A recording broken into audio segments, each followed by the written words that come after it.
Hi everyone, how are you?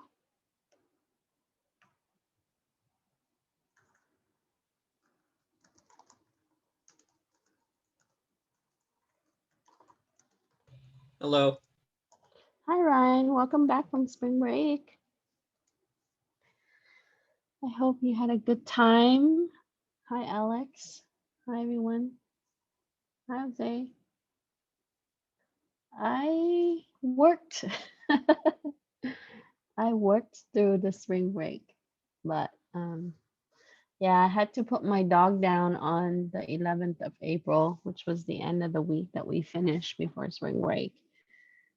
And so I just went to pick up his ashes a little bit before class. Kind of sad, but he's in a better place. He had soft tissue sarcoma, which is he had a huge tumor on his rib cage for a long time. Um, yeah, I tried bringing him to VCA, and I paid a lot of money for them to scan and diagnose and done a lot of things. Yeah, so but I still have another dog, which is good. My female German Shepherd Husky dog. She's great. So, did you guys have a good spring break, or did you enjoy yourself? Spend some time with family and friends. Now that mostly everybody got vaccinated, so I got my first dose during spring break. oh yeah, did your arm hurt a little bit? Yeah, it was sore for a couple days. Yeah.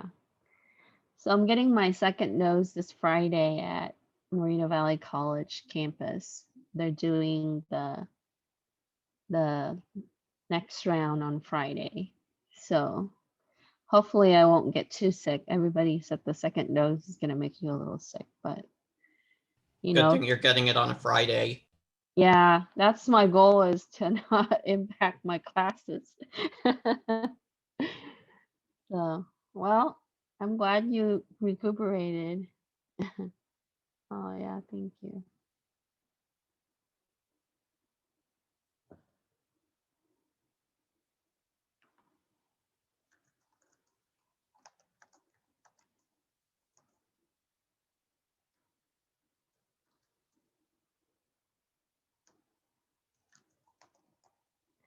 So check out your Canvas notes.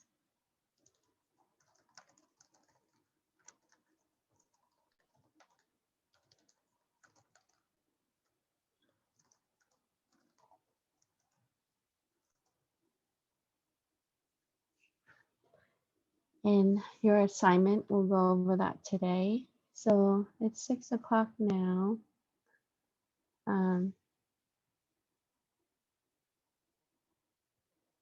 Okay, well, thank you for sharing some information in the chat. And I'm going to talk a little bit about first the announcement that I posted. So let me go into screen share and then we'll go over the assignment and the notes, and then I'll touch on the project that you will be working on in groups. Okay, so there was some office hours change earlier today, but they're hiring an associate dean. So I'm on the committee for that. Anyway, I posted this announcement yesterday because I got a confirmation from Skill Sets Online. Moreno Valley College, I applied for Perkins Fund, which I had to expense out before June, and I thought it would be a good opportunity for all students to use this tool. So Skill Sets Online, they design different materials for certifications in IT, programming, project management, business management, etc. And they've been doing this for a while. Some of the courses, they actually use practice labs. So the students that take my cybersecurity courses, they might be familiar with practice lab, which is a cloud lab environment. But what I want to share with you, because most of you are in computer science, is the certification material that you can use to prepare for different type of exams. and it's free access. So if you register, that will go to me, and then I will put you on the list, and then you will have access starting next week. Um, and it's free. It doesn't cost you anything. So if you look at the website and if you check out the title, you click on menu of titles, you would see that these are the products that they offer. There are many different type of certifications in different areas of the of computing, of course. As you can see, you might be interested in Oracle Java. You might want to pursue some of the Microsoft ones, and I'll show you where you can find those to really look at the title. And then for the cybersecurity and the IT students, usually they would try to hit CompTIA, VMware, Cisco, EC Council for the ones that want to do ethical hacking. And if you want to get into data science, there's a section on data science with big data, and also Microsoft and other vendor offers that. And if I just finished a couple courses for the data science, so we're trying to wrap it up right now to submit it so it can be ready in a year. You know, if you look into big data, really there are a lot of different type of frameworks, but Hadoop is one of the common ones. So there's some materials on Hadoop here. And then you can also find OpenStack and Tableau if you wanted to get more into some of the subcategories. So, and JSON. Okay. So now, sorry about the whiplash, but I'm going to pull down to the bottom. You're going to find programming and web development courses closer to the bottom. The top is going to be mostly IT and cybersecurity specific, because in the IT and cybersecurity industry, um, certifications have weight. A lot of the time you can finish your degree and your courses, etc., but the employers, they're going to look for certifications. And I think that in programming, it doesn't have as much impact, but I think it doesn't hurt to put that on your resume. It just shows that you have specialization in certain area, and it gives you leverage, especially when you want to get interviews with specific company, big names company, etc. This is why Google started doing a lot of their certification courses and so on. So you will see some C# courses. C# is mainly used for Windows applications. You know, if you worked with Unity, for example, if you want to get into Unity programming, you will find that Unity supports C# because it's really designed for, you know, building some stuff for Windows applications. And then my cousin, who been doing Java for a long time, his other area is Ruby on Rails, and he tells me that tell your students that if they can learn Ruby on Rails, it's going to give them a lot of, you know, leeway, especially when they're looking for web-based type of jobs, especially in development. And so you can see a lot of different software development course training here. And if you wanted to get into database area and some of the web development area, especially in web services, JSON is very big. So I teach CIS30B, which is networking for Python, or Python for networking, sorry. And we are going through Flask right now with Python, and then we are doing SQL Alchemy and a little bit of JSON with it. So you know, if you wanted to really want to emphasize some of the web development, you can look at some of the web development areas. So it has a vast amount of things that you can use. Now, if you, most of you took C++ or you are taking C++, so there's some C++ stuff here. And, you know, C++ is mostly required in a lot of different jobs because it's, you know, commonly taught in school. It's a very popular language. It's a good start. But know that you will need to expand your skill above and beyond what the schools are giving you. So this is a good source for you to really give yourself some self-training when you have some free time. And then when you're ready, you can look at some certifications, certify for quite a few. I acquired Certiport with the Microsoft area, because when you buy the license for an institution, it's expensive. And we only were able to get 6 vendors, and we had to pay, I think, over $30,000. So, I try to always get grants, and we just team up with Cal State San Bernardino, and we wrote into the grant that we're going to support certification. So if we do get the grant by fall, we will be able to have more products that will allow our students to certify for free. And I'm hoping that that will be the case, but we won't know for sure. So, and then if you wanted to get into iOS and web development, you can also learn Swift. Just keep in mind, I started writing a certificate on Swift, and it changes so quickly that I kind of gave up on it for a while now. So I might come back to it this summer and then finish up that certificate and just update the materials on it. But iOS development is highly demanded as well. So here you can also see Python and some of the things that you want to get into.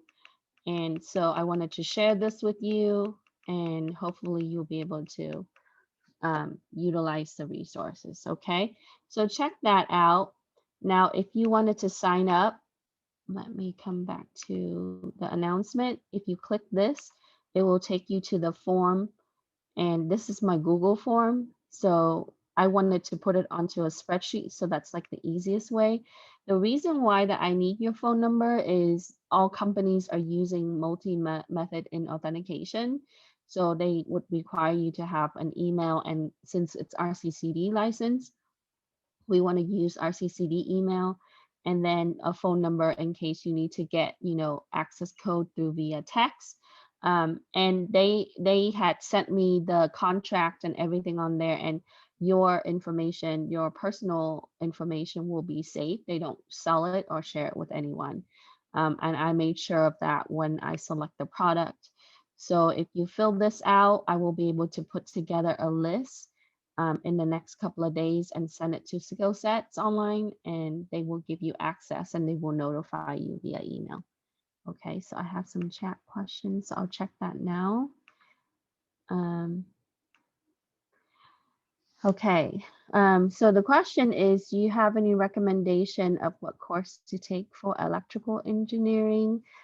So electrical engineering, I know that we started working on a few courses. One of my old friends and now still is a colleague, he teaches in business, but he has background in electrical engineering, and he started writing some basic electrical engineering courses. I know Norco offers some of those too.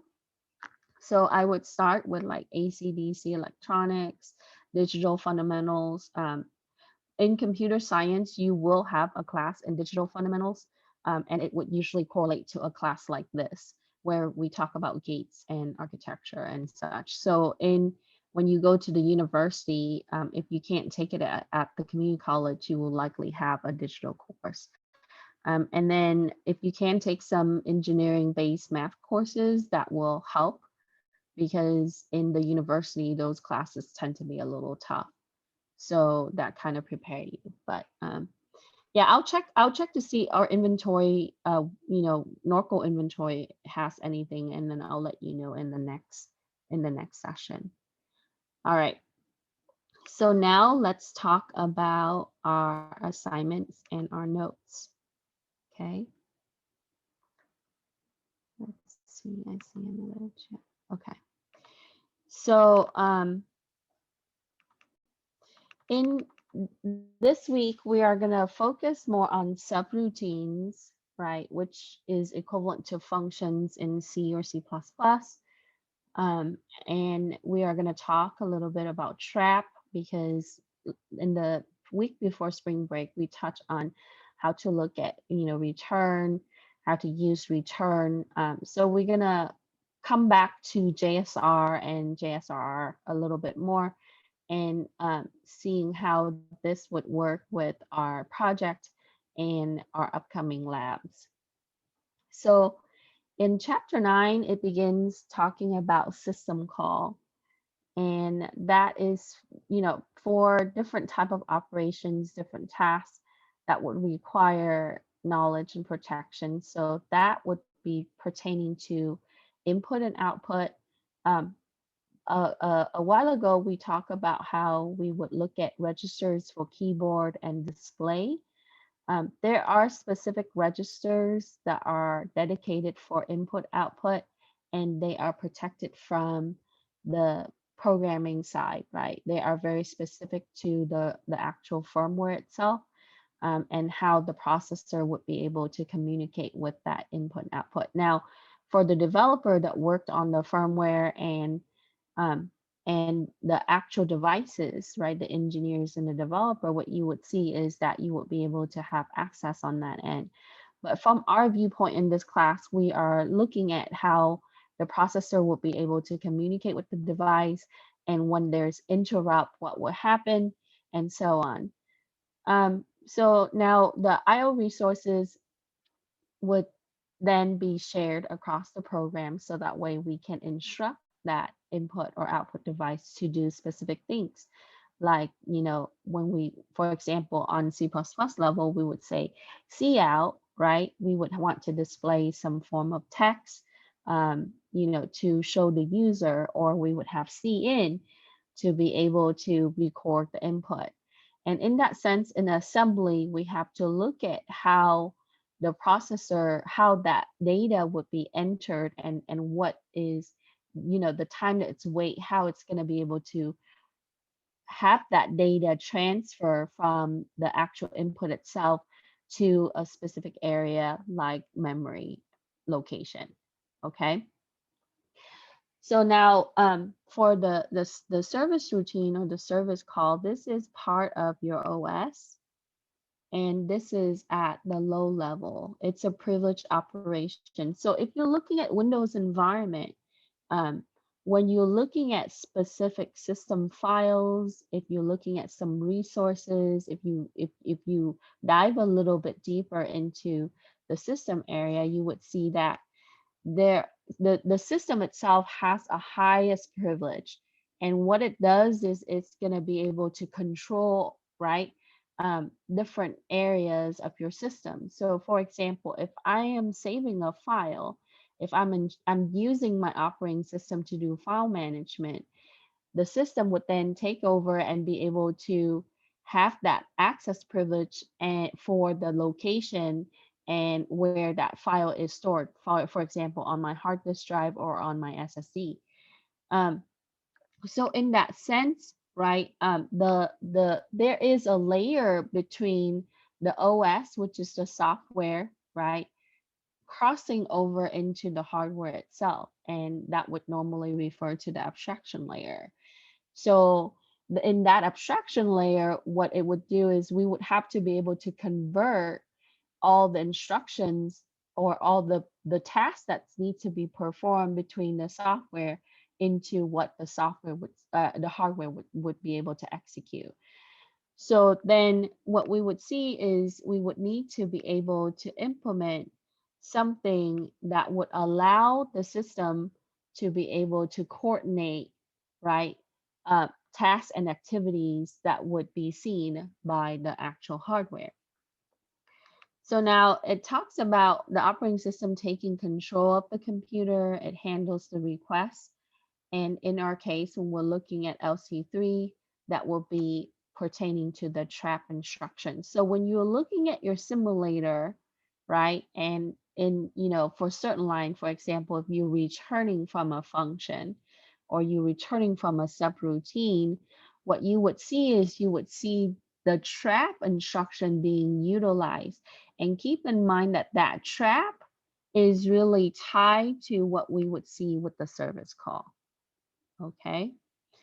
Now, so when you have an application and that application invoke that system call, the OS at the next level, it's going to perform the operation at the highest privilege in the low level. And as it completed that, it's going to then return the control to the user or the application itself. So when you write an application and you want that certain task to be executed in that application, just keep in mind that, in between, right, from the application to when that task is executed, your OS have to be able to intervene, and the OS will be the middleman.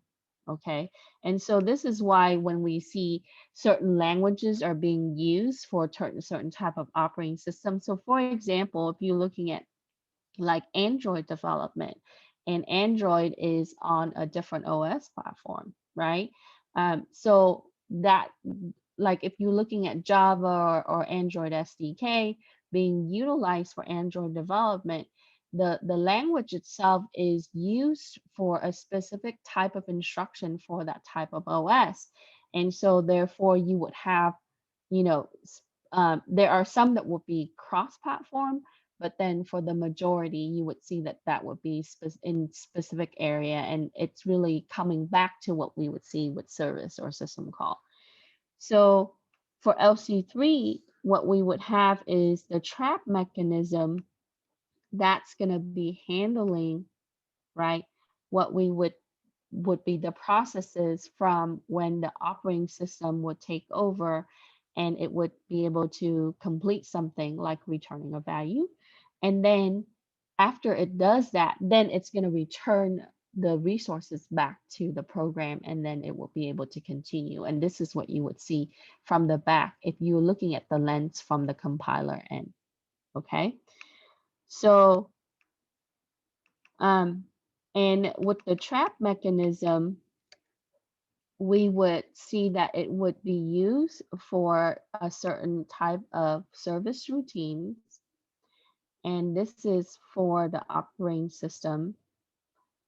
And what happens is you would have with the arbitrary address, and because LC3 is 16-bit, or the word size is 16-bit, what you have is you would have a limited amount of the subroutines that would be incorporated for the arbitrary addresses using the trap mechanism. Now, if you're looking at a different type of assembly language, that could be different, right? Because the word sizes then would have a factor in how your instructions are being being executed or performed by that particular microprocessor. So here it talks about how it would start at hex 0000 through hex 00FF in the memory. And this particular block is what's called a system control block. And regardless of the type of language that you use, there's always going to be a dedicated set, right? An array of memory addresses that is going to be for your system control block. Okay. Now, the trap instruction, it says here that when it's used by the program to transfer the control to the operating system. So it's a way to bring, right, to bring the instruction from that program to the OS, and before the OS can take over at that point. Okay. So with the trap, what you have is you would have different vector. Remember we talked about trap vector 22 means something, trap vector 25 means something. So we use the vector to really distinguish, right, different routines in the 256 service routines. Okay. And on the next point, it says that the linkage back to the user program wants execution to resume immediately after the trap instruction. So it's going to be able to bring back to where the next line of your code is going to be, and it's going to execute that next instruction. So what happens is it's going to need to use some form of address to be able to identify, right, where it needs to pick up. And remember that from assembly, right, in assembly programming, we are associating everything with memory allocation. Okay. And when you write your software, your compiler handles the hard working part, right? But if you look at the assembly, we have to really be able to see where everything would be and associate the location to the type of instructions that we are telling the system to execute. And that's important to take away. Okay. All right. Any question with this? So let's go over here. And so you can find this information on the first page. So for number 1, it asks you to describe the importance of system service call at the low level function. So certain privilege operations require specialized knowledge and protection and specific knowledge of I/O device registers and the sequence of operations needed to use them. Second point to this would be the I/O resources shared among multiple users in the programs. A mistake could affect lots of other users. So what we want is we want that protection, right, from other users that could possibly make the mistakes. Okay. So that protection for the system is going to eliminate the user from negatively impacting the program outcome or the program output based on possibly a mistake of an input. Okay. And for number 2, it asks you what happens after the service call is initiated. We already discussed this previously and we revisit it today, right? So when the user invokes the system call, the operating system takes over to perform that operation. Then once it's finished, it's going to return control to the user program, right? You recall that when you first start taking programming classes like CIS5, right? Your instructor tells you, you do return 0, right? Why do we do return 0 at the end of our program? To release the resources back to the OS, right? Like to free it up, okay? However, when you do function call, after it called that function in the main, right? It's gonna give back to the actual program itself, and it's gonna pick up on the next section of your code, okay? So now you know, this assembly is about behind the scene, okay? All the other languages, like the higher level language, that's before in front of the curtain, right? We're seeing what's behind the curtain now.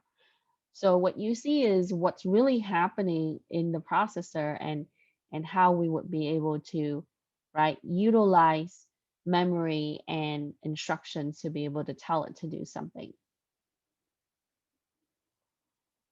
Okay, any question with 1 and 2?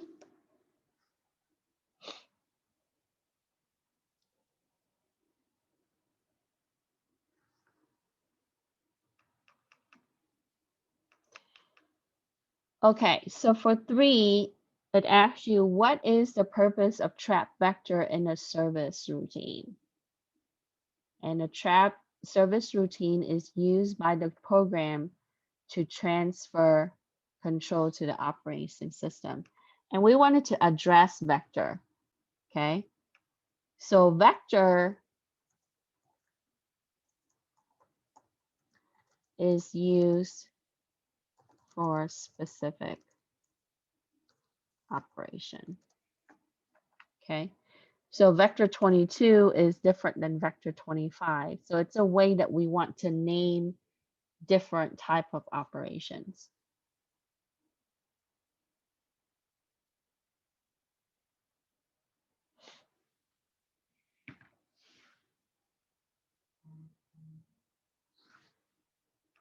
Okay.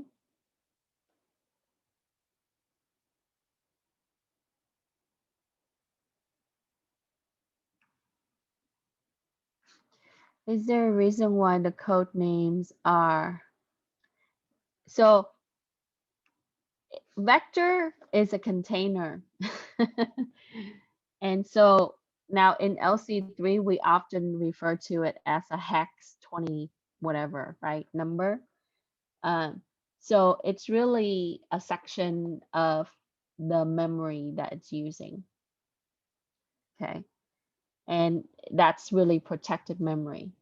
Now, I went off rail last time and I talked about malware because we were talking about input and output and so on, right? You know that rootkit write to protected area of RAM, okay, or your system. So there are rootkits that is, the instruction in those in those code actually write to protected area, and that's why they're harder to fix. So when we say trap vector, that really pertains to specific area of the protected storage. Okay.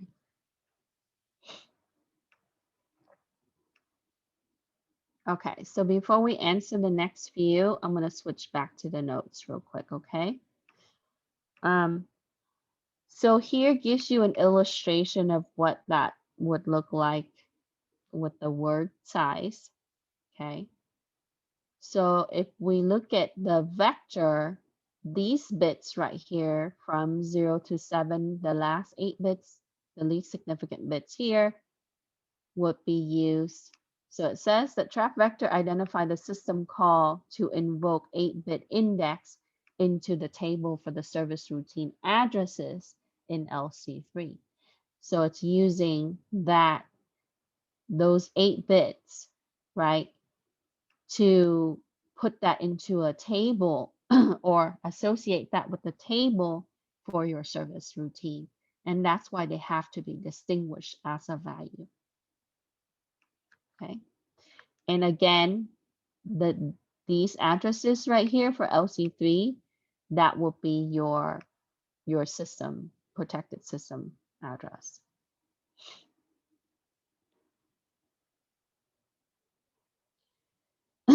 So in those 8 bits, what's really happening? Okay. It would use that to reference the starting address. Where would it start? And it's going to use that address and put that into the program counter. Okay. And then it's also going to use that reference. It's going to save the address for the next instruction. So basically, it's going to point to where the next instruction would be. And this is why when you look at the simulator, you see register 7, because the save address for the next instruction is placed into the program counter, so it knows exactly where to pick up. Okay. Without that, your program doesn't continue. Okay. So we have to find a way to bring it back to the program and say continue here. So what happens is we have to point to that address and say, okay, it needs to, after it finished this, it's going to go here to find the next instruction. So the next instruction is actually, the address of that is saved right in register 7, which is temporary. And then after it passed to that point, right, it doesn't care anymore. So register 7 could be something else. Okay, where to go and how to get back. And that's important for track.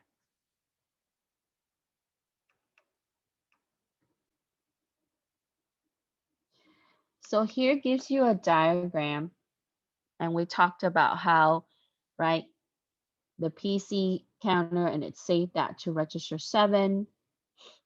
Okay, so all of this associated back to what? Your memory. Okay, so here it gives you the flow on what happens if you follow the arrow. Okay, and then the memory to the MDR.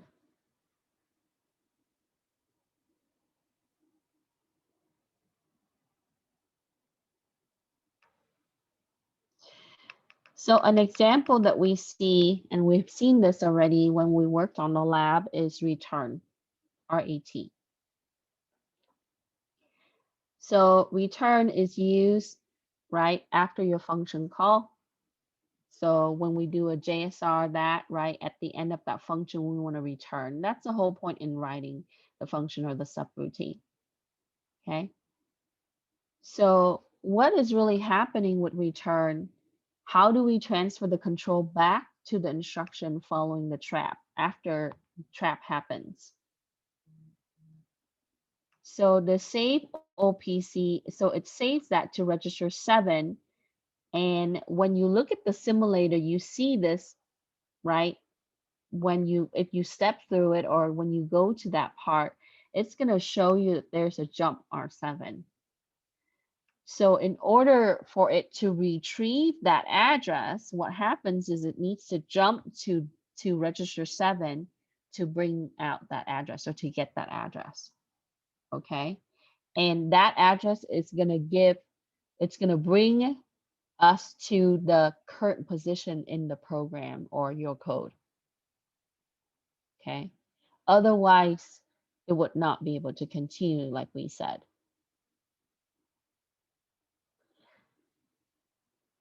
So when we use the return, the process, right? The instruction that's used for return is going to be jump R7.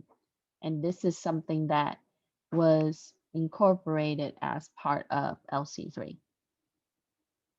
Okay, and you do see that across, other architecture and languages as well. Okay. Okay. So now in the next diagram here, it shows you, it says that must make sure that the service routine does not change R7 or we won't know where to return. And that's important, right? So the saved OPC, that's going to be transferred to R7, and that's where it's going to be able to pick up. Okay. So here it shows you the user program. That's what we write, right, for our lab every week. So when you do a service, when you have a service routine, okay, then it's gonna point to your system control block, which is dedicated for the system. It's protected, right? So in the case if we have, for example, vector 23, it's gonna associate that with the system block memory. And then it's going to look up the starting address. It's going to transfer the service subroutine. It's going to return. As it finish out the return, right, it's going to be able to have the address of where your program should continue, and that's going to come back here. Okay. So here it gives you a little bit of illustration in this step where it goes to the system block and it would have the service routine address, and that's what's going to be used to go back to the program.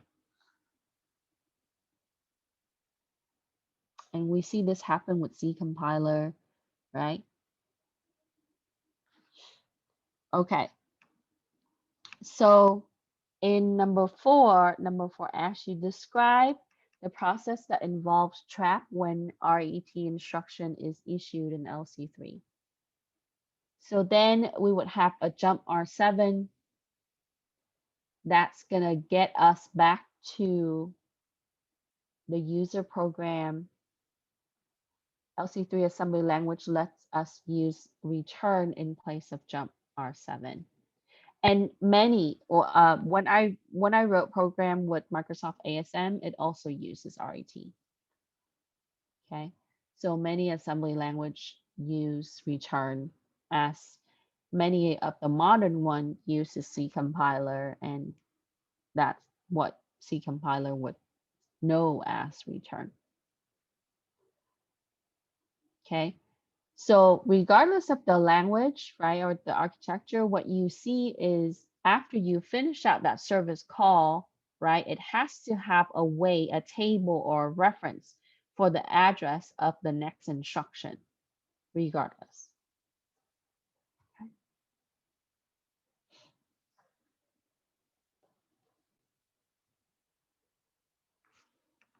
And I encourage you to take operating system classes like CIS11. Now, there are two take on CIS21. An instructor can teach it from an IT perspective on how to configure and use operating system. And then there is CIS21 for developers, right? From the programming side. It helps you understand a little bit clearer, like you have a better picture of how everything is developed when you understand what, processes and operating system, right? Hardware abstraction layer, all of those things need to be considered, especially when you're designing your program or when you work with, when you're trying to engineer hardware that work with, systems and software and so on. So it's important to maybe look at to take those classes as well. Okay. All right. So you can refer to the notes, right? It talks about jump art 7 on page 2, and it gives you the diagram. So here is an example in LC3, typical program that we see. Origination at 3000, that's the start of our program, right? And here, what happens in this program is you have the label and you load to register 2 and 3, okay? And the label, we would fill it. So this is a quicker way to do an ASCII conversion, right? We talked about many different ways to do ASCII conversion. You saw some of this in the prior example from the publisher, the author. You see that we can use fill value to be able to convert. You can also do subtraction to get the offset, right, converted. Okay. So here, right, if you do a get C, which is trap vector 23, it's gonna wait and it's gonna listen for a character. So when you do a get C, it's gonna, in the back, it's gonna do a trap 23. Why is that? Because it's a system, it's a service call for the input device for your keyboard. Okay.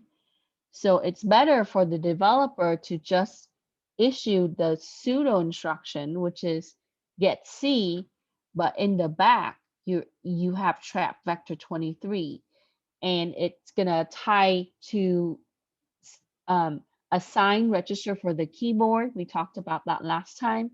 And then also memory location for the keyboard, and it's gonna wait for the keyboard signal before it gives you back your program. Okay. So if the user never type anything, it's gonna stay there, right? Because that service call is never completed. Okay. But if the user, once the user strike a key, right, it finish out that service call. So then it's gonna do a jump, right? R7, and it's gonna bring you back to the next line, which is add R1, R2, and R0. Okay. Now, if you look further, right, after we branch exit when it's done, change to the lowercase. So what we did was we convert whatever they input to the lowercase. And then we do an out here, right? And right before an out, you have to have it to register 0. So when you do an out, it's going to do a trap vector 21, right? In the simulator, we would see that.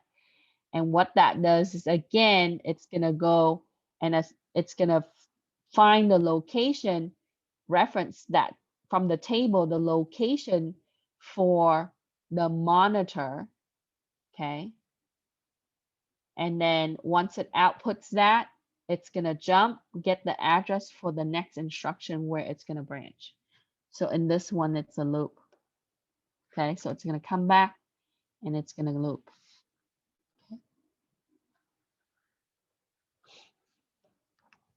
Okay, any question?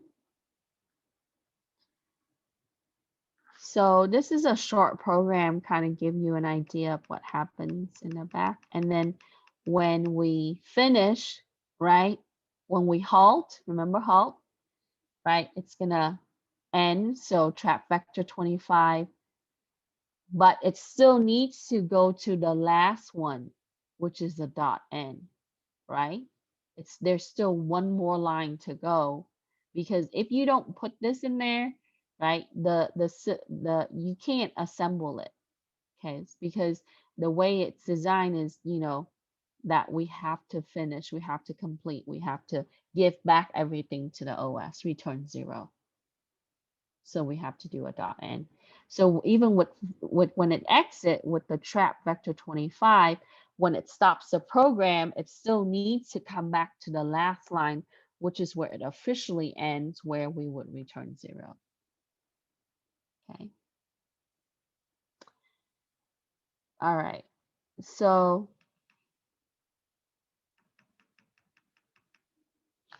here we've seen this in the lab, right? When we do a store to register. So here what we do is, for the output of the service routine, you store to register 7, you save it, okay? And then as you save it, you have to restore it. So that means that if you store it here, you're gonna load it later on at the end. So we store it to register 7, we store to register 1, so we save and save there. And then we have a label called try write. So we load CRT/SR label to register 1. Okay. Then we're going to branch for 0 and positive. And then we would store register 0 with label CRT/DR for write character. Okay. And then after that, what we have to do is we have to load and return. So in this, what you see is you have to store, right? Write character, return, and then the rest is just your decoration of values, which is the fill. Okay. So with the return, what you would have is a jump R7 with the vector. So now when it's stored, here it tells you that with the return, it's going to be at vector 21 at location 21. Okay, in the table. Because we start with 0, 0, 0, 0, and at the end of that, the end of that set of address is going to be 0, 0, FF. So if you return, it's going to store it as hex 21, which is 0, 0, 2, 1. And then when it's still going to need whatever that was in register 7 to be able to pick back up if there's additional code for your program. Okay, so for our assignment, the criteria to save your register, and we started doing this with register 5, 6 in the last couple of labs. You must save the value to the register if its values will be destroyed by the service routine. Okay. And we've done this in the past, right?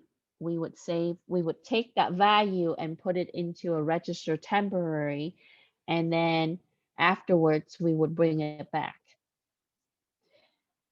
The second point is that we would need to use the value after the action, right? Exactly what I just said.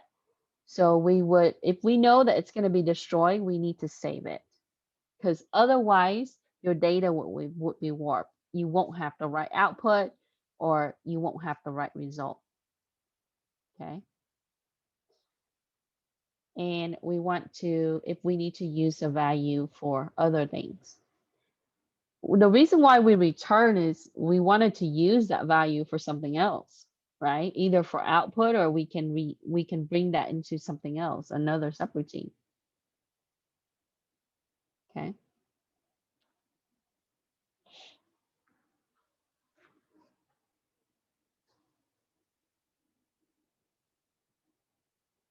Okay, any questions?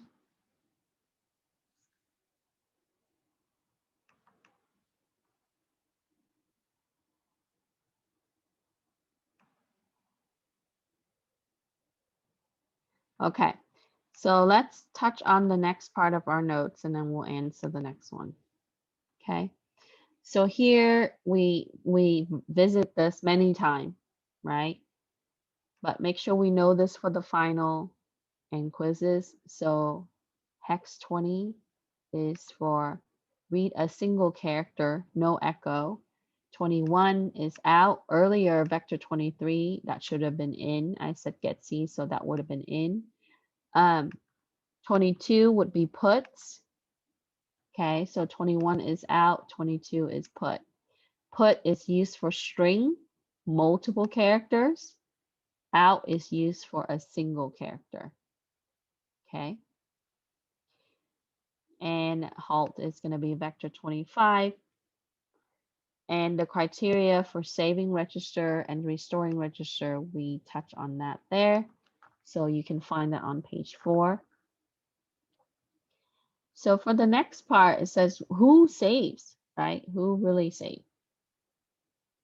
So the caller of the service routine, and it says that knows what needs later. You may not know what gets altered in the call subroutine. Now the call service routine knows what's altered, but does not know what needed to be later. So the caller, it does not know what is being altered, what's changed. Okay. The called subservice routine, it knows exactly what's changed, but it does not know what's needed later on. Okay, so that's two different things. The caller doesn't know what happens next. Okay, I'm sorry. The caller doesn't know what's changed, but it knows what happens next. The call service routine, it's only going to be in present, so it's going to be what's being changed, but it doesn't know what happens next. Okay. So since we just answered that, let's talk about the primary differences between called routine and calling routine. So the call routine, sorry about my dog.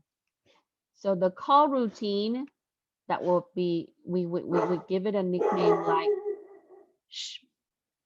callee save. Okay. So before start, save any registers that would need to be altered. Okay. So if any time that the values are going to change, you need to save the registers. Okay. Now, if the alter value is needed, then you don't have to save it by calling the program. Okay. So for the called routine, we need to save the register that will be altered. And that's important to remember. Okay. So for your project, I will be looking for save and restore in the right spot.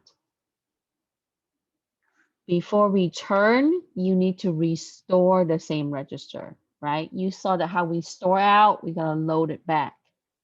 Okay. So you need to restore those registers.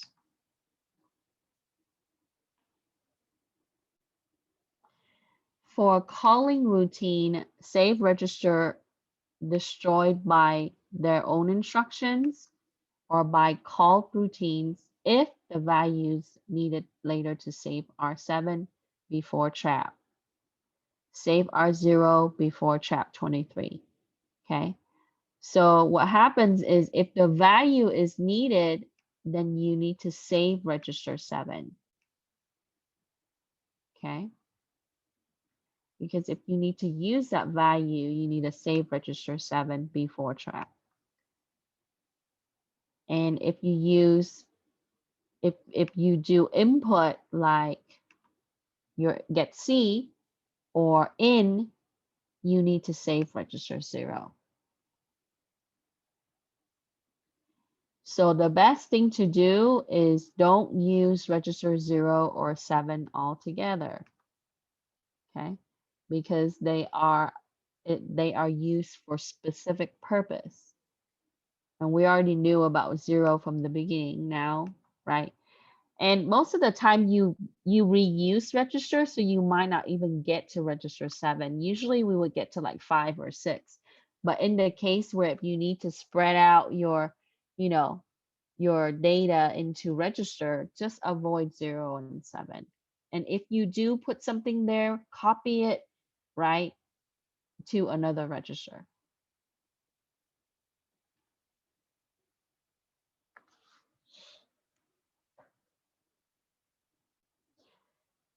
So things to remember, if things are going to change, save your register. If you save register, restore them. If you are using, if you save register that are destroyed by instructions, then you need to make sure that you save R7 before trap, and you need to save R0 before trap 20, vector 23.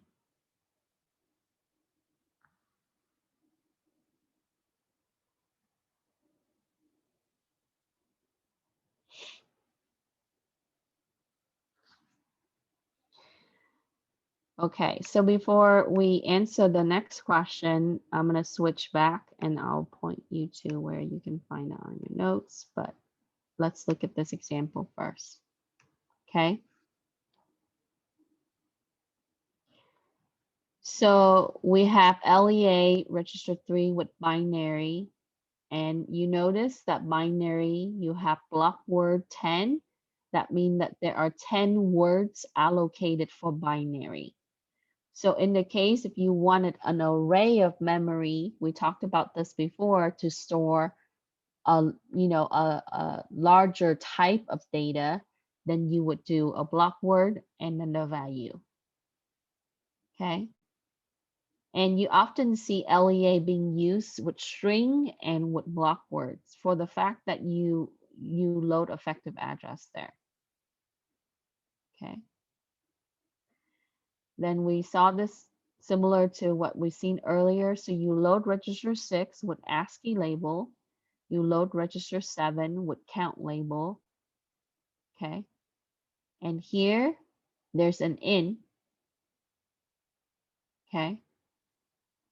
And then we would do the conversion. So how we would add, right? What's in ASCII label, which is fill here, whatever that was input, right? Because automatically when you have input, that's going to go to R0. So we would then be able to do a conversion right here. Okay. And then we need to store. Now, as you store, you would then have to increment your counter to the next one, which is why we need a +1. So it goes to the next offset. Then for R7, so when you decrease the counter, so as you loop, you have to subtract 1, right? So it counts down. And then when it gets to, we want it to get to, at one point, it's going to reduce down to 0 and it's going to branch. Okay. So if it's positive, then it's going to go again. So it's going to keep going. So as we subtract it down, when it gets to 0, it's going to stop loop. Okay, so this is just for loop counter right here. Okay.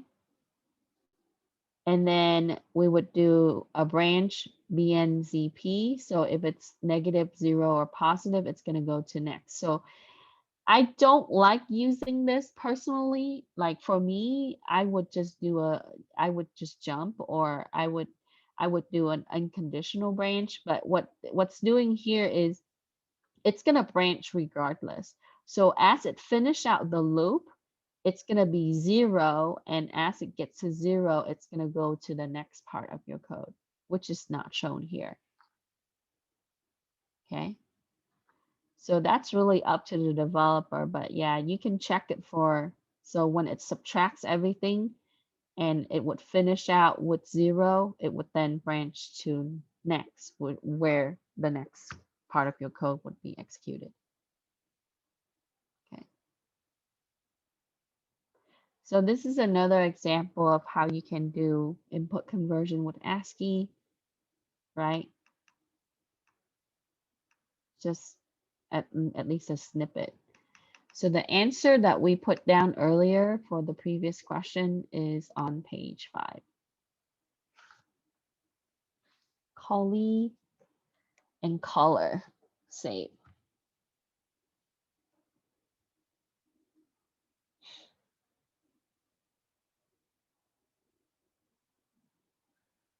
And also remember that values are saved by storing them in the memory.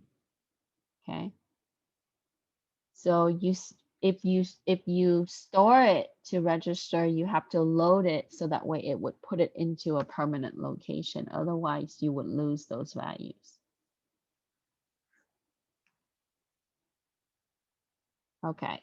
So the next part, we're going to talk about JSR.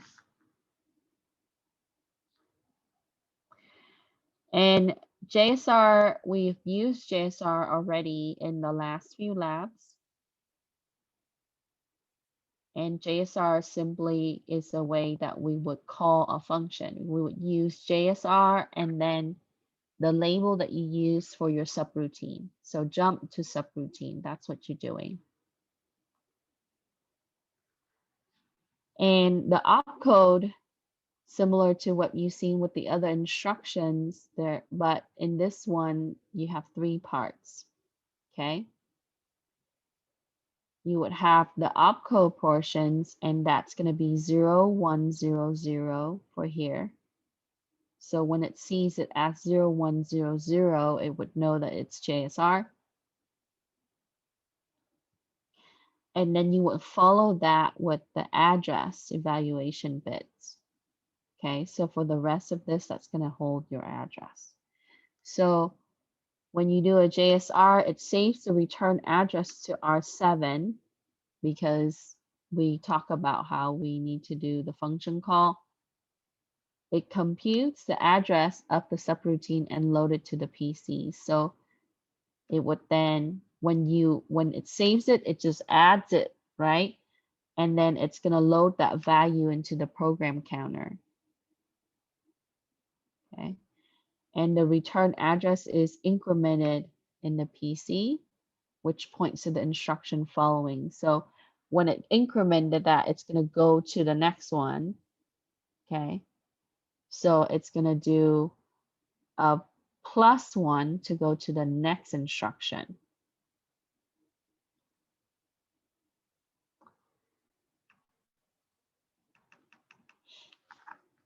And for the target address, how does it know, right?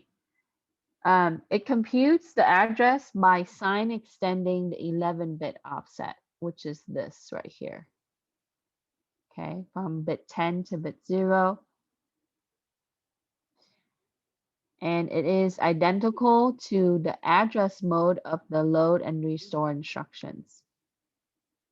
So when you use load and store, it's very similar to that, right? So in the back, it's really actually loading and storing the addresses for JSR. But the main difference, it tells you here that the 11 bits PC offsets are used rather than 9 bits in the load and store. So in the load and store, it used less bits, 2 bits less than your JSR. Okay. So that's how it's able to find the address, right, for your subroutine. So after the JSR instruction is stored to the location hex 4200, it will cause the PC to load, right, with the value to register 7, and then load it with, see how it increment by 1. So after that, so if it starts, if you do a function call at 4200, right, it's going to take that address, it's going to compute it, it's going to add it with register 7, and it's going to load also the task, the instruction within that function on what you want it to do to register 7, and it's going to bring that to the next, and then after that, it's going to go to the next offset, which is 4201. Okay.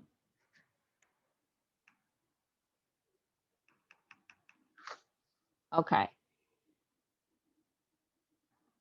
Now, JSRR it does the same thing as JSR, but the main difference I highlighted for you, except that it is address mode.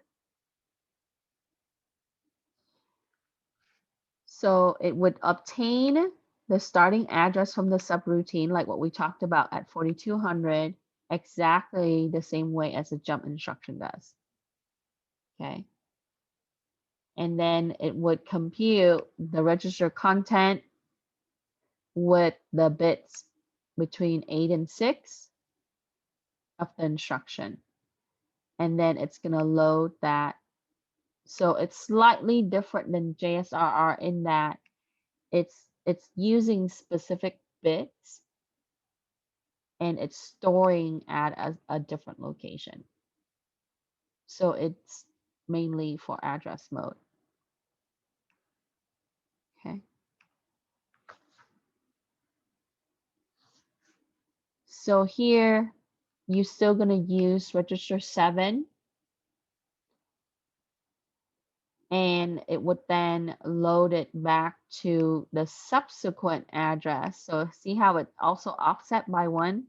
So it went from hex 420A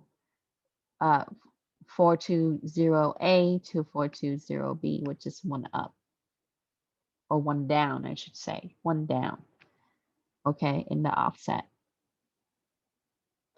And then it's going to then load where you left off, because that was in register 7.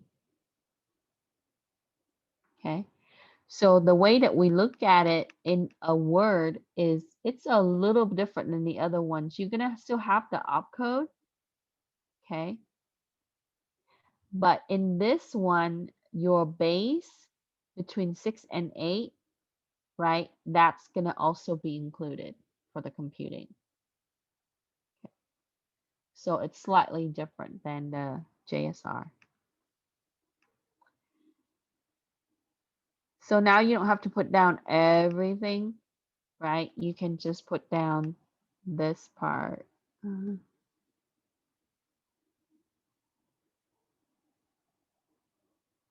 Or you can put down everything if you wanted to make notes of it. Okay. So for 7, it asks you the main difference between JSR and JSRR. Simply, JSR is for address mode. Okay, JSRR.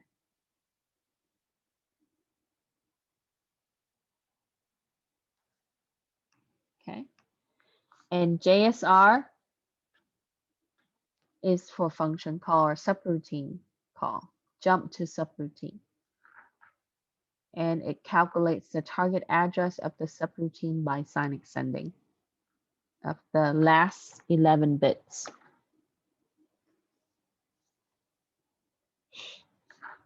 The rest of this is just additional explanation, and you don't have to put everything in there. I just took the note part and put it over. So,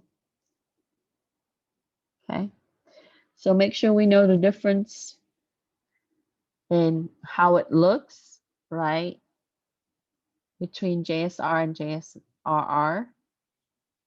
and how they're different in what they're doing, how the address is used for JSR or JSRR, or how the addresses are computed.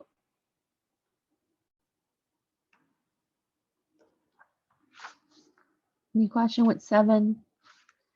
I have some chat question.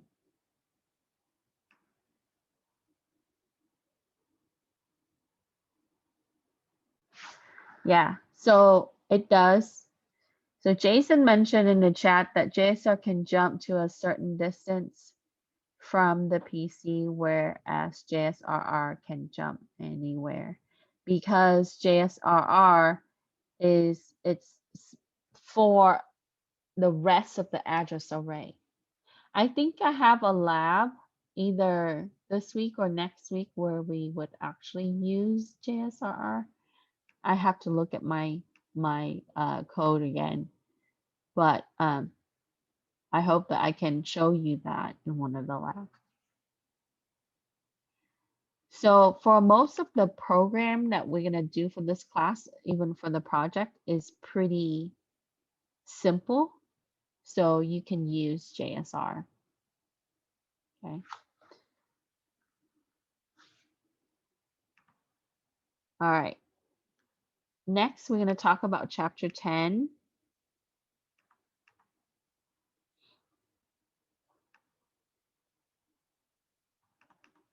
And coming back to what we talked about last week, or the week before spring break, right? You can use .external to bring in packages or libraries, okay?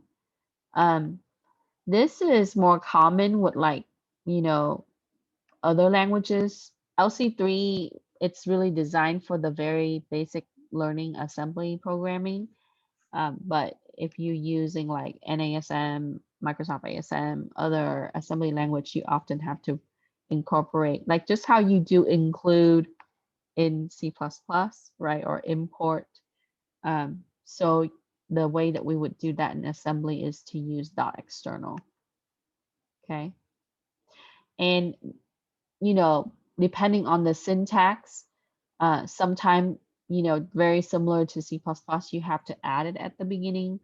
But not only that, you have to link it, right? You got to make sure that it's physically tied to where that file is located. So you got to download it and link it, or put it in an appropriate folder and set up the path for it. Otherwise, it would not be able to bring in the library. Okay, so there's a little bit of manual configuration. If you're using like an IDE, you got to set up the link on your IDE. Okay, so next we're going to talk about Stack. So part of your project requirement is to be able to incorporate Stack in your program. And I know when you take programming language classes like C++, sometime in A, but usually in 17C, that your instructor would bring up Stack, right? So Stack is how we would be able to implement a way for abstract data storage, okay? And the way that we use Stack is it's going to be the last thing that you store is going to be the first thing that you removed. Okay, the example that's shown on the bottom here is, those push coins, right? As you add more coins on the top, the newest is going to be pushing at the top there. Okay. So, or if you talk, a lot of textbook would simulate it as a stack of plates, right? Different color plates. And the last one that's going to be stacked on the top, right? That's going to be the last one that's entered that stack. So it's just a way that we would have a storage mechanism for our operation. So keep in mind that you need to know last in, first out. So LIFO for stack. And so when we remove it, we would need to pop that last one that entered, okay?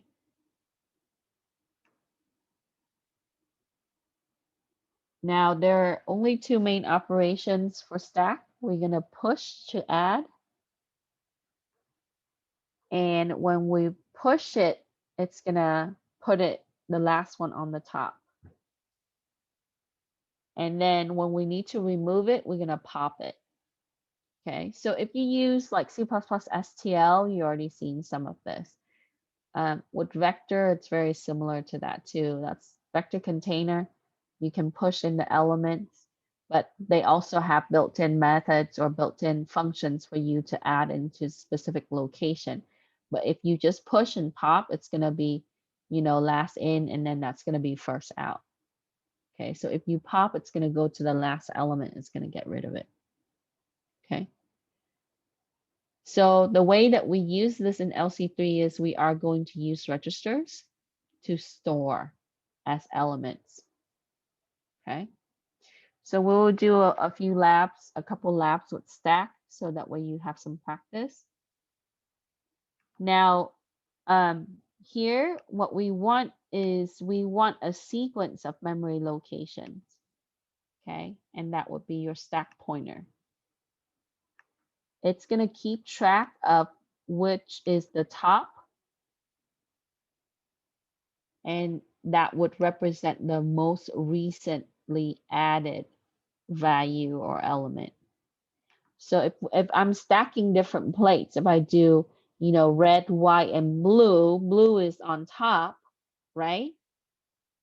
So it would require a stack pointer to record that the blue is on the top. Okay. And when I remove, right, when I pop it, the top one is going to go out, which is the blue. Okay. So each of the value push is stored on one memory location. And in LC3, that's going to be one word, 16-bit. Okay. Now the data already stored on the stack does not physically move. So when we look at the illustration, okay, so here's your initial state in your memory. Okay, empty, nothing. Okay. So if we add 18, 18 is going to be at the top. So after the first push, after we insert the 18, it's going to be at the top. Okay. Then we add 3 more elements. We're going to add 12, 5, and 31. And since 12 entered last, it was last added, it's going to be at the top. Okay. So what happens is as we push it in, it's going to be, it needs to track it, right? As these get pushed down. So you see how the 18 gets pushed down? Okay. So since it's first enter, it's on the bottom. The last one that's entered, it's on the top. Okay. So then if we pop 12, that's going to go. And we pop 5, that's going to go. So then it needs to update the pointer with 31 at the top. Okay. So when you execute the pop, the pointer needs to be updated with whatever the adjacent, the below value would be, which now becomes the top. Okay. So this is just a way for you to see, visualize, and understand. But physically, data doesn't move anywhere.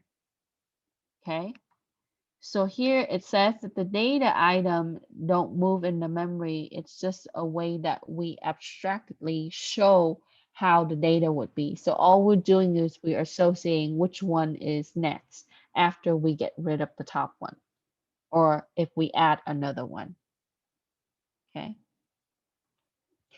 So if you look at this, it basically is a way that we look at memory addresses. Okay, so when you write stack, what all that is just computing memory addresses and be able to point to, right, which element is at which address. So here, right, we have hex 4000, which is the address at register 6. And if you pop in 18, what that does is it's change, right? It's going to say the 18 is at this address. It's going to change what's in R6. Okay. And then we keep adding, we keep pushing in elements. So then the address of 12 is then in R6. And then when we pop 12 and 5, then the address of 31 is in R6, and so on. Okay. So let's say that R6 is going to be your pointer, top of the stack pointer, TOS. And that's how we go about using stack. Okay.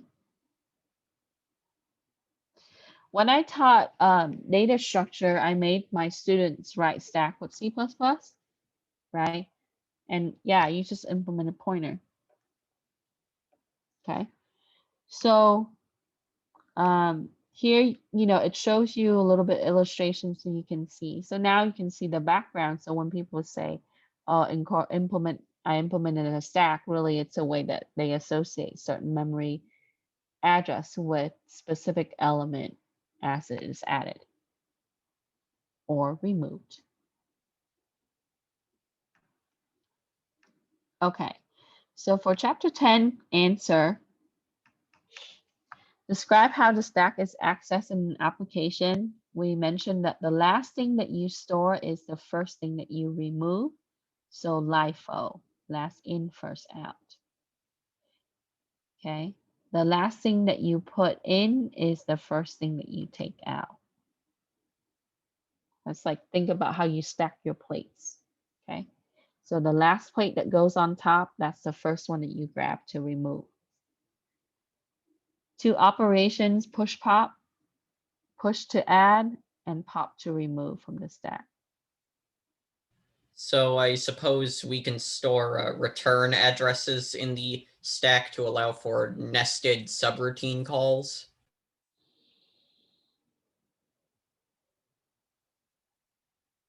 Nested meaning that are you doing recursion, or are you doing Like call? if we do recursion. Okay, yeah. Yeah, we'll do some recursion. Sure. You're right. So you can do that. And we'll have some practice with recursion and stack. Okay. So the purpose of top of the stack is that it's gonna track the growth of the stack when the item is added, right? Remember that it's pushing down, okay? It's pushing down. So TOS moves closer to 0, okay? And it's used to check for overflow before pop. And stack is a great way that we can control overflow. Okay.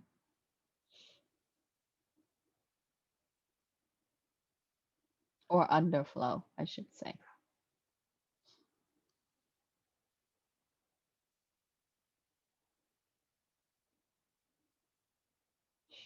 Okay, so it's used to track the stack, and it's a way for us to check for underflow and before pop.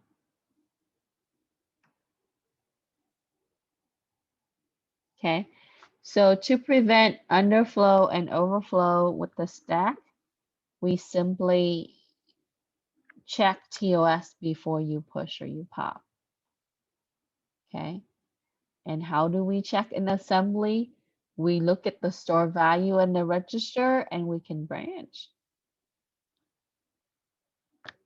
Okay, so remember, our processor only adds. Okay, so what we can do is we can see, right, what is stored after it adds, and then be able to check, verify by branching.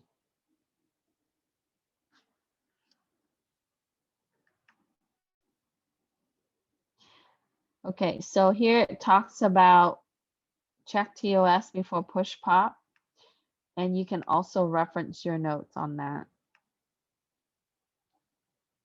Okay. So now the example that you would see for push pop would be like this. So for implementing a stack, remember that it's growing downward, just like how you pushing the coin down, right? You adding more coin and you're gonna push it down. It's the spring is gonna get, you know, it's gonna be compressed and we're gonna get closer to the bottom, okay, as you add. So in LC3, we simply use a label push and a label pop, okay? And when we do an add R6 here with the -1, what we're doing is we have a decrement in your stack pointer. Okay, we subtract 1, we add a -1 to it. Okay. And then we would store data. So we would store that to R0. And then for the pop, if you wanted to remove it, you do a +1 for the decrement. So you would load it. That means that you would simply do what? Restore, right? So here is where you store and then you do a load. And notice that it's using str, okay, and LDR. Okay. So we add the -1 for push as we subtract it. Then we would store the data when we would need to load it, right? And then we would increase the stack pointer by doing a +1.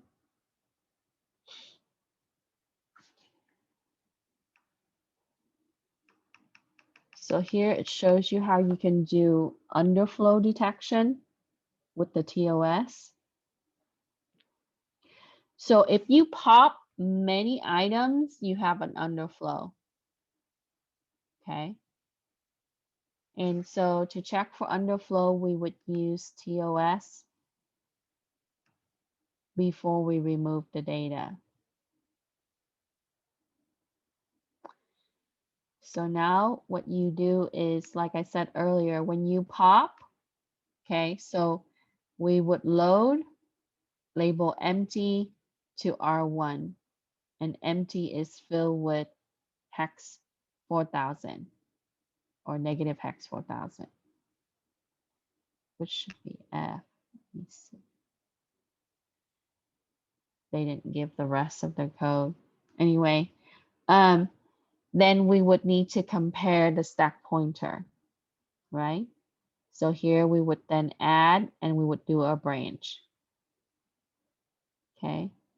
If it's 0, then it fails, right? Then that it's completely empty. Okay.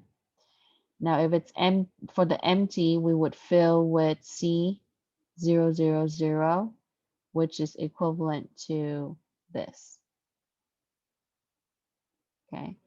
In between, what you're doing is you're loading 0 to with R6 to R0, you increment 1, okay? And then you're gonna check. If if 0 is in R5, okay, then that will be success. Okay. So what we want is when we pop, this allows us to pop, but it also allows us to check. Okay. Now, if it's 1, then it means that it's failed. Okay. So here we clear R5, we add a 1, and we return. So before you pop, you wanted to make sure that you check. If it successfully popped, it would be 0. If it didn't successfully pop, you would still have a 1. Okay. Any question? Don't worry, we'll practice this. I think personally, I think this is the hardest part for this class. Everything else is really easy.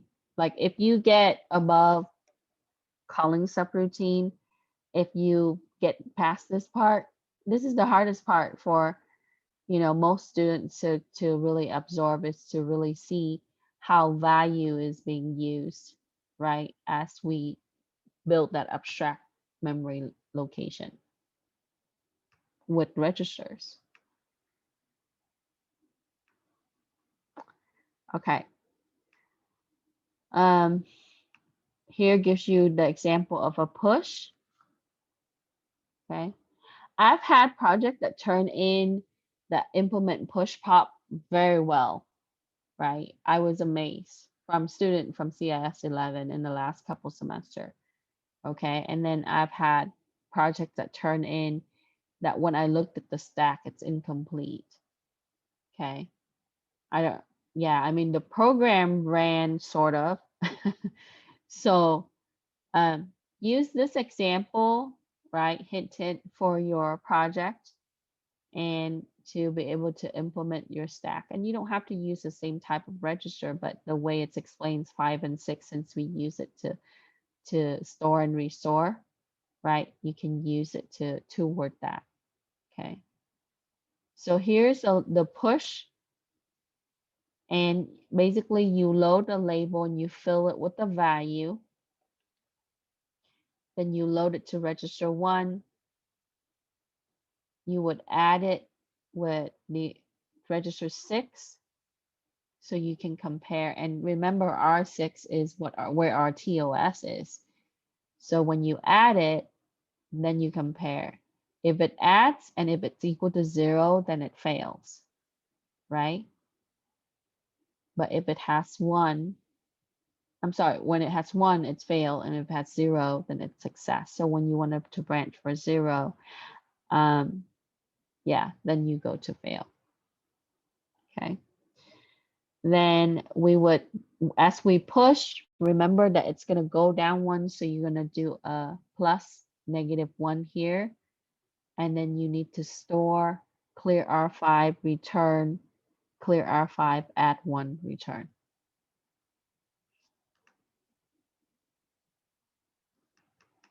Okay. So for this,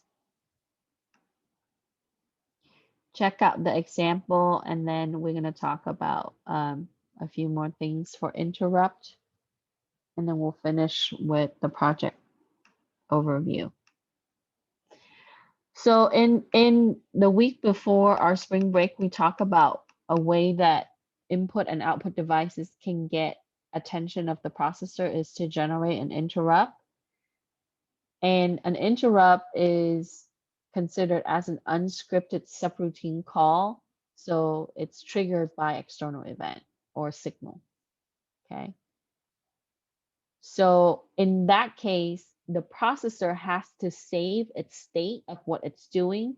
So let's think about it. Like if you're at home and you're on your computer, you're playing your game, and then you get a chat message, right? You have to pause what you're doing to look at the message because now you have an interruption. It's exactly like that. So what happens is it's not an expected subroutine call. So it would then caused by an external component. So it generates an interrupt. So the processor, it has to save the state, its state, and then it's gonna go and it's gonna look at that service routine. It's gonna start that service routine for that interruption, for that interrupt. Then when it's finished, it's gonna come back and restore the state. It's gonna resume the program. You go back to playing your game, right? You resume. Okay.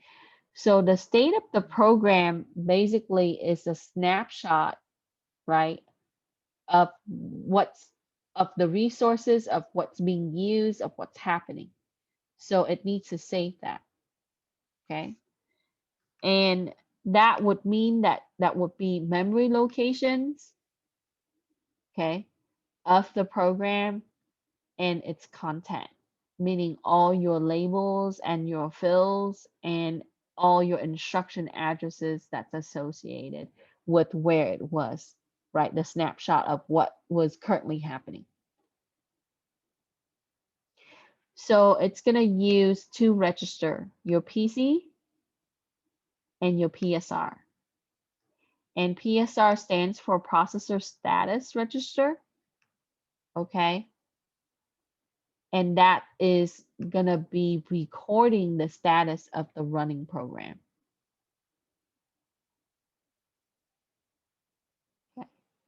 So it needs to capture that state, store it when an interrupt occur, and then fulfill the interrupt request, then come back to the, bring back the addresses from the capture of the state, and then be able to resume. Very similar to what we were talking about with the service call earlier, right? So here it talks about PC. It's used as a pointer to the next instruction as executed. So that is going to be loaded into the PC, and the register is going to store the state of the process, not stored in memory.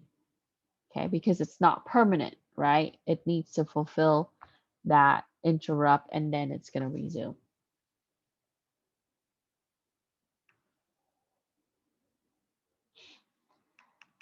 So with this, it's going to look like this. Okay.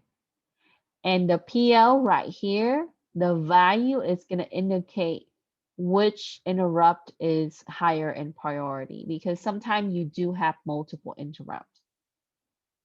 Okay. So you might have one that would be higher privilege than the other. So your priority level would be, so this is important. Okay. And then your P, that would be at bit 15. So from our side, right, it says the programmer doesn't know when the interrupt might occur. So we can't really save critical register. Okay. When resuming, it needs to store the state exactly as it was. So that means that we would not be able to see, and this is happening in the background, and it's usually pertained to just your devices. Okay. Now, with your save state, it needs to happen before invoking the subroutine, just like what we talked about before. If the value can be destroyed, we need to make sure that it's safe. So as an assembly developer, you have to think about that. You have to think about, you have to prepare for what is not expected. Okay, because we don't know that there could possibly be interrupt. And interrupt can be nested, so it could be a service routine that might also get interrupted.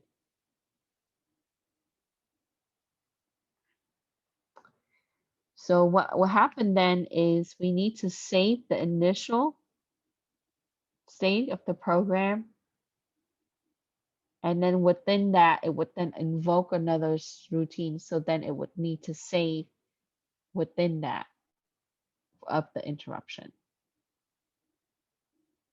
So here it discussed the step and how the PC is saved. Since it knows the instruction is executed, what is next when the interrupt resumes. So earlier we saw that the P, that's your privilege level of the program, must be saved since it contains information of the processor resources and the interrupted. And then priority, I talked to you about priority, how urgent it is. One can take priority over the other. Okay. So for the next few questions, we can put down that a processor state is important when working with IO interrupt because it provides a complete capture of the running process. When the IO interrupt occurs, it uses the status to resume the program. Okay.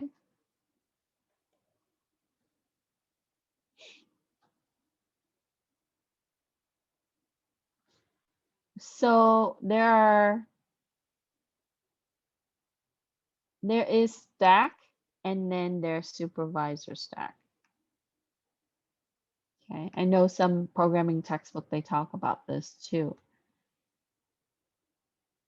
So we talked about push pop with save and restore. For the supervisor stack, it's a region of memory that's used for stack for interrupt service routine.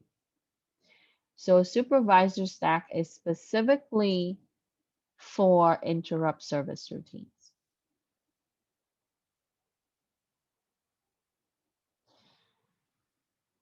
And so when we talked about interrupt here, what will happen is it's going to save, right, the state information to the supervisor stack. And the way that it would use the stack is at a privilege mode. Okay.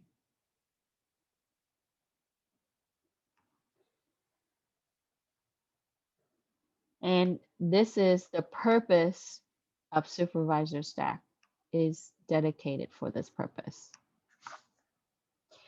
That's different than your user stack.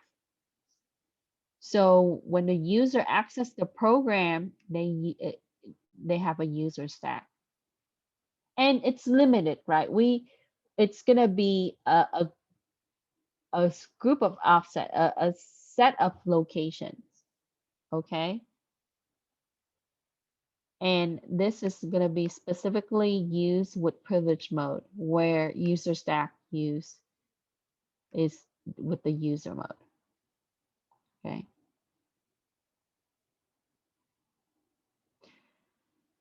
And R6, right? By practice, we would use register 6 to access both stack. So register 6 is used for the user stack, and it is also used for supervisor stack as your stack pointer, right? Remember that we use that to be able to check for underflow when we pop, overflow when we push.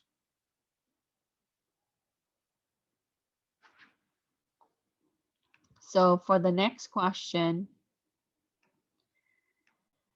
we would describe the purpose of supervisor stack, compare supervisor stack to the user. So supervisor stack is a special region of memory that's used as stack for interrupt service routines. It's used only by the programs that executed in privilege mode.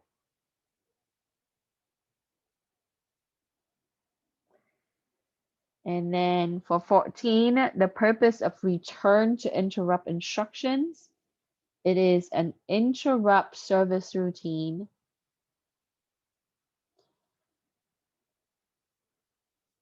and RTI is privilege instructions. It can only be executed in supervisor mode. If it uses user mode, it's going to cause an error or exception.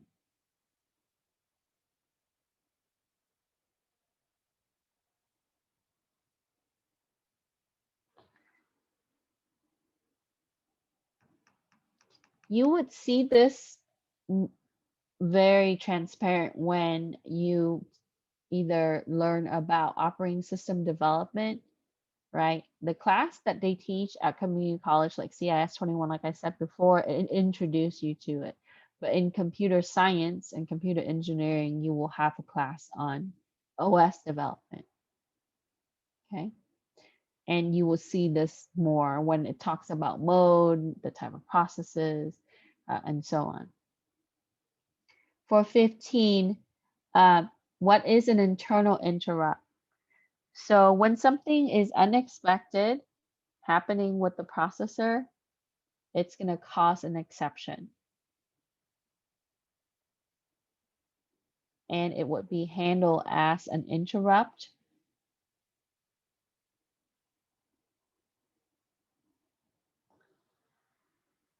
Second point is that vector is determined internally by the type of exception, so it depends on the error that you have there.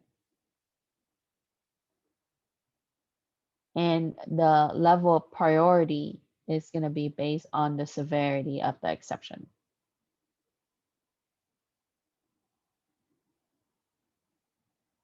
Okay.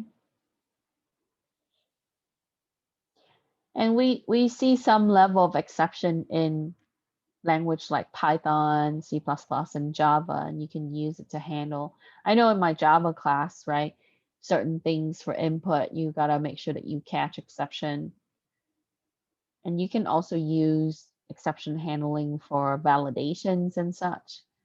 But, you know, internally in the back, their exceptions are, you know, you should have expected exception because, yeah, there will be times that you would have error and so on. Okay. All right. Any question with this? And you can find this in the notes. So I want to reserve some time to talk about your project.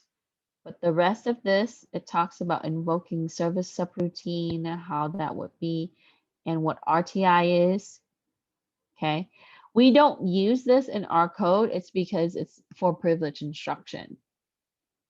Yeah, you don't use RTI in your code. Okay. And that is used for restore state.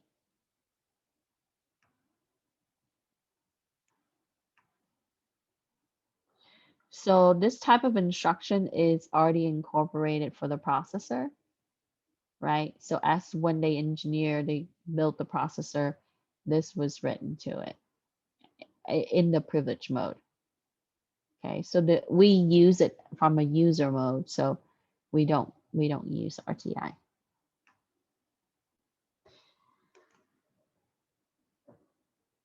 Okay, so this is a little bit more lengthy, right? Check out the example that they show you here. Okay, the illustration that you get there, and then it talks about internal interrupt, and then with the arithmetic using stack, it shows you some example. We are going to do Zeller formula this week, so you're going to see arithmetic using stack for sure this week. Okay, so I'll go over the lab on Thursday. We'll look at the areas that would be pertaining to the lecture today. Okay, but check out the example. All right, any question with the assignment and the lecture?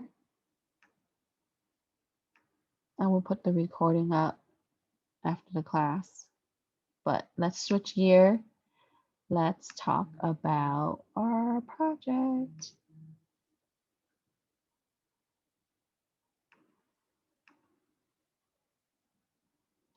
Okay, so number 10. Oops, sorry, I'm in the wrong document. So here's number 10.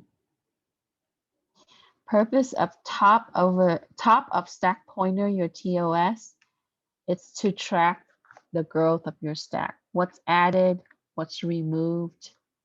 Okay, so when you add an item, it's going to push it down closer to 0.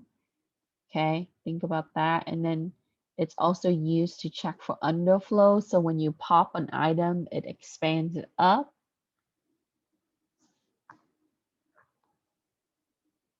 And all that is in an assembly is store and restore.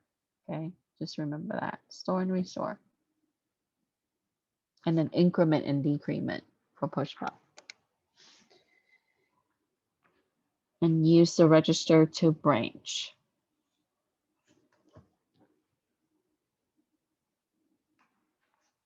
Okay, any other questions? All right. So if I don't cover all parts for the project, if we run out of time, I will pick up and explain the rest, but I hope to do that because yesterday it took me almost an hour to go over everything with my CIS11 class. Yep, you're welcome. Okay, so If you scroll down on closer to the bottom of your, oh, I didn't turn it on for you guys. Boo boo me. Sorry. Here I am talking about, yeah, there's a project. Okay, so you should see it now. I had put everything. See, I'm sorry. I was busy like with stuff and then I was trying to multitask at the same time. So here we are. Okay, so now you should be able to scroll down toward the bottom and you should find your project. Your project part 2 and 3 are not going to be due until the end of the semester. So it should give you almost 2 months to work on this, okay? Do not, again, I repeat, do not wait till the last week to work on your project because, right, as a group, you are gonna feel so overwhelmed that you don't want to pursue it, okay? I encourage you to start as soon as possible because every time my student assess, they do self-evaluation and team evaluation, they always tell me, I wish I start my project sooner. I wish I work with people, right? In this class, you will be required to work in group for this project. You can have a minimum of 2 people or a maximum of 3 people. I don't like large group because then it just let a couple of people not do anything and it's not okay, right? So let's look at the objective and task. So this is kind of give you an overview, right? You are to plan and design an LC3 program. You will create flowcharts or pseudocode for your program, and I will explain what I'm looking for when I create your flowchart and pseudocode. So we're clear. You will need to document your program, and in this class, I'm a little bit more, I require you to do a little bit more because this is a higher level class than the rest of your programming classes. So there's a template that I give you and you have to fill out the section in the template. So it's a little bit more lengthy than my normal documentation requirement. I want you to test your program, right? Now, all else fail, make sure you turn in something, okay? Unless you wanted to get a 0 then and not do it, then you take a hit on your grade. Okay, and keep in mind that project grade is weighted quite a bit. So if you get 100% on everything else and you get a 0 on everything on the project, then you take a hit on your grade. Okay, so I don't require GitHub, but you should use GitHub. Okay, and then we want to aim for successful program, team collaboration. We want to post your project into your portfolio so you have something to share with employers and other people. And then you need to do team assessment. So let's look at part 1. So I changed this up a little bit. I tried a lot of different things for team management, right? Last semester, I tried using Microsoft Teams. I used Canvas Teams. That was kind of boo-boo. But anyway, you will need to sign up for your team. So I will explain the project criteria. So after today, right, before May 18th, go to the team sign up document. Okay, if you know someone in this class that you want to work with, sure, that's fine. You can ask someone to during chat, right? Or you can simply go here and put down the name, start putting down your name for the team and then the case that you want. And then maybe other people would also put that down. But what I want you to establish is to be able to communicate with those people. Okay. Now, you can communicate during Zoom session if you need me to. So once I get a list, what I can do is I can provide your team with information, or you can just privately message someone in the chat. doing Zoom and be able to get the information from them. But make sure you get phone number, address, set up some kind of task to accomplish. Okay, I would start with planning out your project, doing pseudocode or flowchart, and then, you know, adjust your pseudocode and flowchart as you go. Okay, so make sure that we find someone to work with before the 18th. And I put this on Google Docs and I share it so everybody can see what you type, what team you. So put your name, the case number that you want. All right, let me explain the project criteria. Okay, so you will be working in team. Okay, you will be assessed based on your team performance, your program success, and the criteria that it met. Okay, there are different options. You only need to choose one per team. Again, one per team. If you wanted to do two, sure. Okay, but I'm gonna grade the one that, so everybody has to submit all project parts. Okay, I tried doing one person submitting per team. It's a hairy mess that I don't want to work with. At the end of the semester, I gotta wrap up my grade. Okay, so if you submit, document everything, all parts you need to submit. So the first option is bubble sort. Okay, and here it explains bubble sort. If you took CIS 17A, 1A, you already learned bubble sort. Okay, so it talks about bubble sort using comparison and for each of the adjacent pair. So if we're looking at 14 and 33, what it's going to do is it's going to say, oh, which one is higher? If 33 is higher, it's going to be after 14. Then for the next one, 33 is higher than 27, it's going to swap, right? So basically it's swapping, but keep in mind that in the computer, it doesn't just swap, right? There is a triangular movement in the swap mechanism. So in order to take 27 and put it in 33, you got to take 33, move it into a temp location, right? Move 27 over and then 33 into the 27th place. Okay, so case A or option A is about building an assembly program for bubble sort. In my opinion, right, this one is not too hard and not too easy. It's kind of like in the middle, but it's fun to do. So all basically you're just going to use register. You are going to make sure that we have some kind of swap, and we wanted to kind of bubble out on and sort, right? And then as you complete this program, I want you to show me that you tested, right, the value. Okay, so we need to make sure that we handle multiple digits. Okay, so 0 to 100, and then we'll address that. I gotta post the extra credit stuff so you can see. We want to output the sorted values. Okay, so think about how you would implement array and a sort in assembly. Okay, so what am I gonna grade you on? These are the points that is gonna be weighted. So if you meet that criteria as a group, right, let's say that you use array, input, output, and all of that, fill, origination, you get 20 points. So I have a rubric.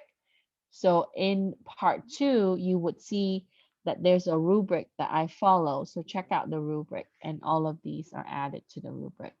So you need to have addresses, right, for your fill, your array, your input. You need to display the sorted value. So I wanted to make sure that you understand how to implement algorithm in assembly.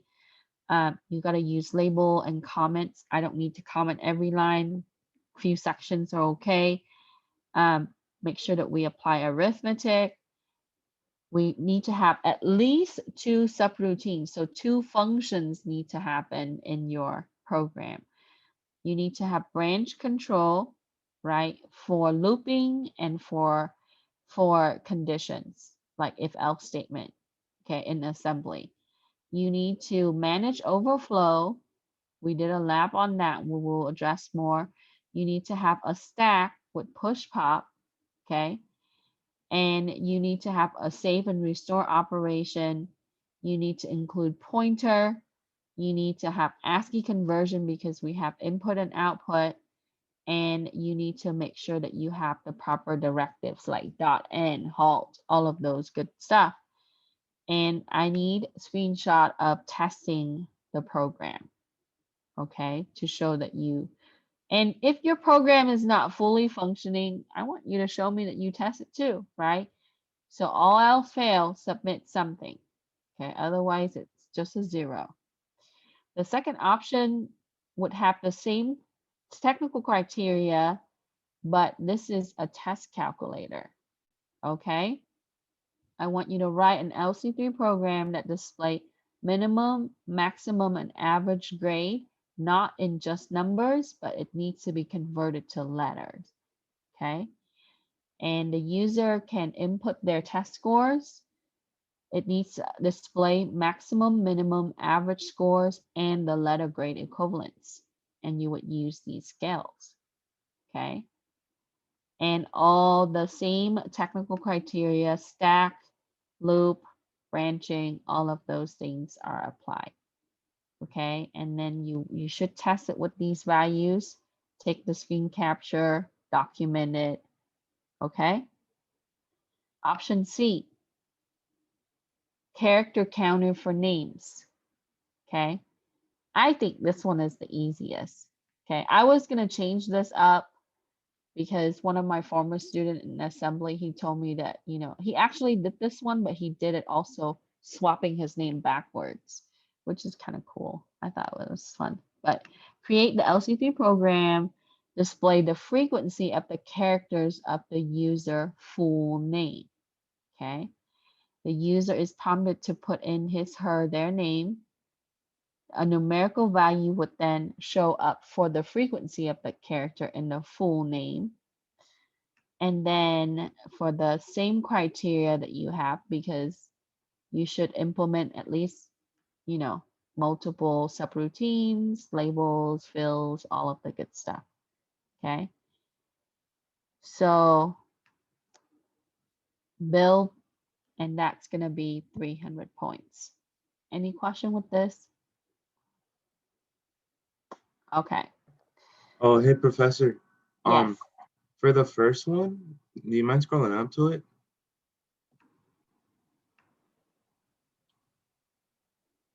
Yeah, for option A,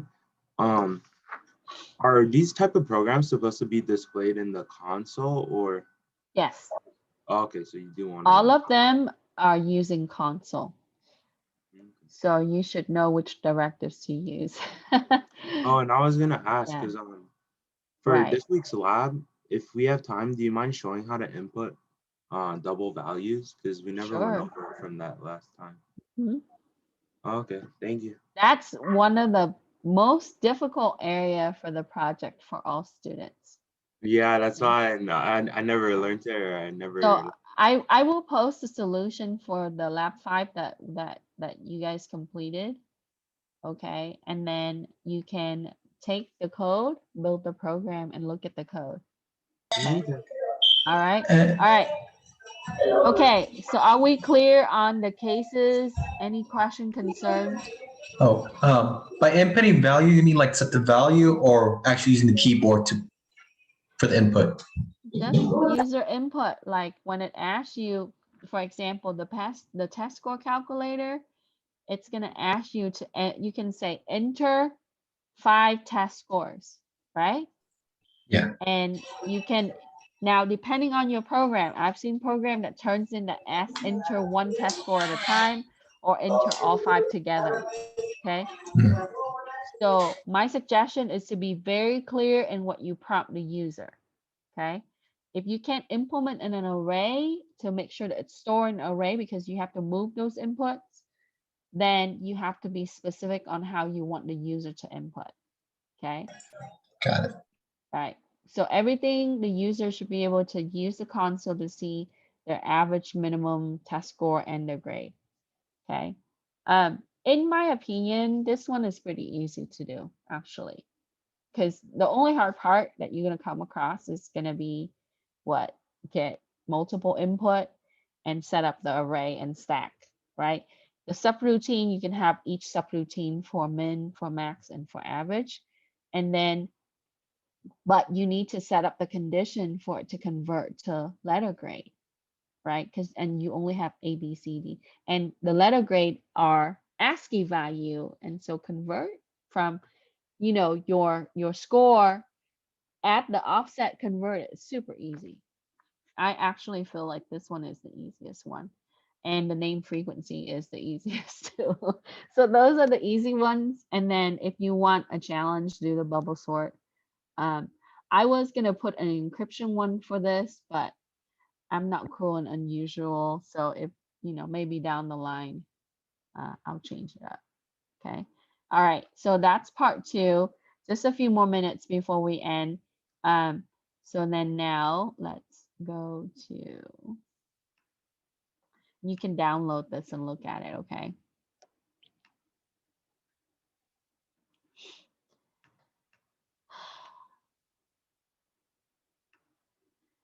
So part 1 is the only one that is due in May.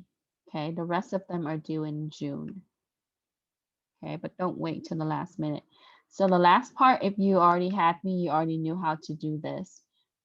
But there is a team evaluation, which is a survey that you fill out. I read this and I weight your score based on this too. So if you did absolutely nothing and you happen to get the files and turn things in, well, you know, you might not get a great grade. You might get some partial credit. So make sure you contribute. And then be honest, right? You know, and it's a good way for also for me to learn how I designed the project for the class, right? If you had fun or not, if you learned something valuable, you know, if it just boo-boo, then I just change it up for the next group of students and I will improve myself to make sure that I get, you know, the content relay across appropriately and apply the concept. Okay. Google site, if you already have an e-portfolio, you can reuse it and just add the project on there. I'm not gonna judge you based on how pretty and fancy and stuff.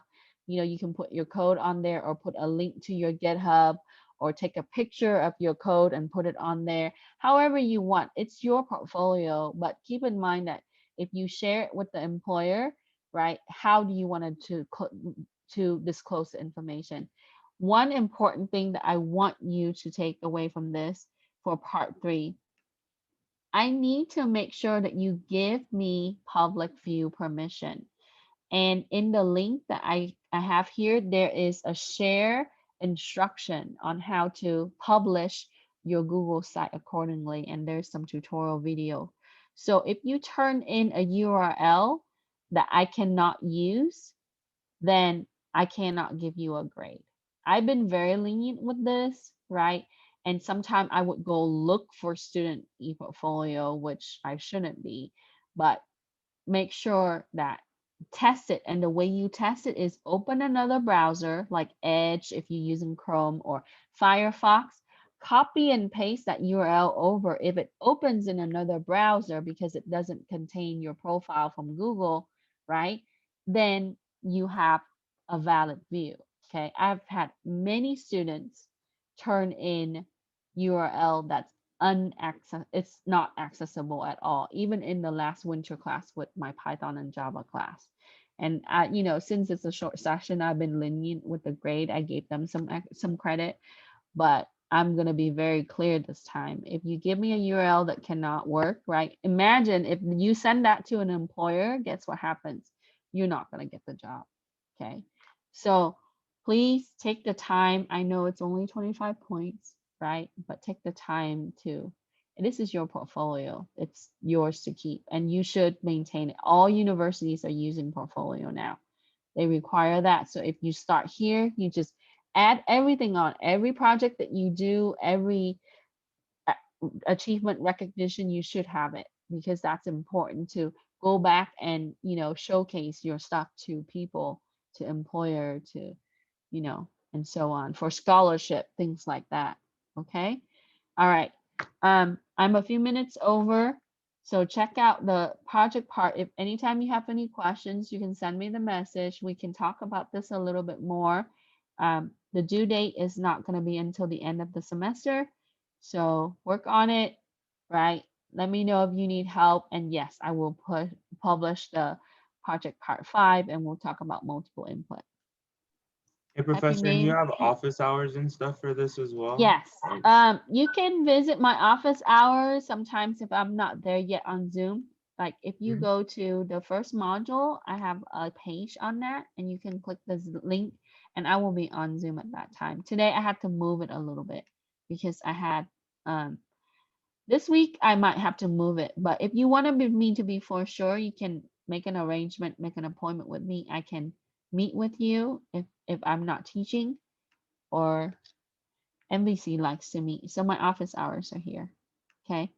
So for Monday and Wednesday, I'm closer to the evening sessions.